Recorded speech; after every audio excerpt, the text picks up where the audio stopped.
Baku speaking. Hello dear listeners, you are tuned into Azerbaijan International Radio. We are starting our English broadcast from the capital Baku. Welcome you to our analytic program. I'm your host Elçin Mirzayev. Armenia's mining industry is not only local, but also a source of danger for the entire South Caucasus region. Against the backdrop of rapid expansion in the mining and metallurgy industry in Armenia, environmental pollution in areas, especially those related to water reserves, has become a serious problem. Uncontrolled discharge of heavy metals into river systems poses a serious risk to water, biodiversity and human health, requiring urgent scientific research and political measures. These views were expressed by Member of Parliament Pervane Valieva in her explanation. She noted that ecological risks caused by contamination with heavy metals are also observed in the ecosystem of the Dibet River, which flows through Georgian and Azerbaijani territory. According to research conducted by Armenian scientists, water samples taken from high-risk areas of the Dibet River basin during the summer months of 2013 and 2014 were exposed to the influence of nearby mines. This river merges with the Kura River after crossing the Georgian and Azerbaijani border and eventually flows into the Caspian Sea. The recent photo and video materials published by the epress.am information portal regarding toxic tailing ponds formed around the Dibet River due to the industrial activities of the Aksala and Alaverde mines in Armenia are a serious cause for concern. The footage clearly shows that environmental standards are not being adhered to and remediation measures are not being implemented. These facts once again demonstrate that Armenia's mining industry is not only a local issue, but also a source of danger for the entire South Caucasus region. Research has identified high concentrations of heavy metals in these water basins.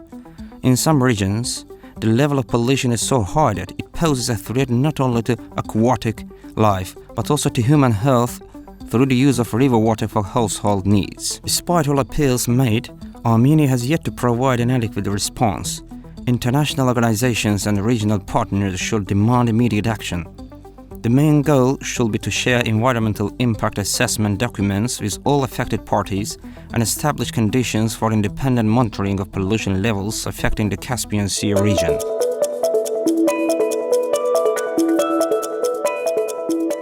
Today, we live freely in a free Karabakh. As a result of Azerbaijan's decisive victory in the patriotic war, Agdam was liberated from enemy occupation without a single shot being fired. The liberation of Agdam district was achieved as a result of the tripartite statement signed on November 10, 2020. Thus, after 27 years, Agdam was returned to Azerbaijan. Despite the acts of vandalism committed by the Armenians who destroyed our religious and cultural monuments, residential houses and infrastructure, historical truth prevailed. Today, extensive restoration and reconstruction work is being carried out not only in Agdam, but also in other liberated territories. Over the past 5 years, one of our greatest national tasks has been to ensure the great return to the liberated territories and to establish the necessary infrastructure for settlement.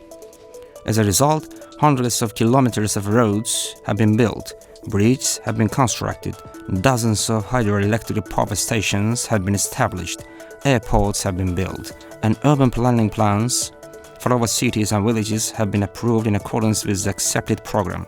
This process has been carried out in the most modern way, based on advanced construction technologies. Smart cities and smart villages are being created to ensure the comfort of our returning citizens with all necessary measures taken. Currently, the first phase of the Great Return will be completed in 2026. Therefore, the processes under the first state program are continuing intensively. The visit of the President of Azerbaijan to Agdam, the completion of the Baku-Agdam railway construction, the opening of the Agdam railway station, as well as the opening of the Agdam Industrial Park and other enterprises are steps towards restoring Agdam's great glory. Today, we are returning to our modern cities in an even more modern way.